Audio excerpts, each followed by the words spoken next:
Apps का, software का, product का, रिव्यू का, यूट्यूब पे रिव्यू कर सकते हो। छोटे छोटे बच्चे, मैंने आपको बताया खिलौना का, वो यार वो रियान काजी खिलौनों का रिव्यू कर रहा है। सोचा आपने, आपके घर पे टेडी बियर आया, कभी आपने उसका रिव्यू किया?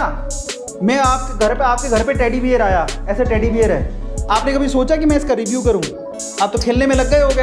रेयान काजी ने क्या किया, ये टेडी बियर है, दिस इज सो क्यूट, देखो इसके कान, इसका ये 2 कान है, इसका एक नाक है, बड़ा भी फर्री है, बहुत मजा आ रहा है, और मैंने इसको यहाँ से लिया है, ओ मम्मी बहुत मजा आ रहा है। 8 साल का बच्चा क्या करेगा, उसी से पैसा कमा लिया उसने।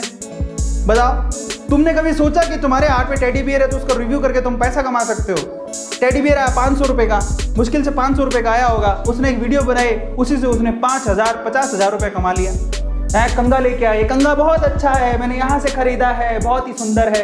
पता है तुम्हें लगेगा कि पागलपंती है, लेकिन इसको देखने वाले लोग बहुत हैं। सच बता रहा हूँ, आप यूट्यूब पे देखो जाके, आपको मिलेगा, लाइन लगी पड़ी है। और बस आप एक बार अपने रिव्यू पे, पता क्या होता है, लोगों को नहीं पता, बहुत सारे लोग नहीं जानते हैं, तो वो यूट्यूब पे आते हैं सब देखने के लिए। सच बात है, झूठ नहीं है, रिव्यू करने के लोग पैसा लेते हैं। Can you believe it?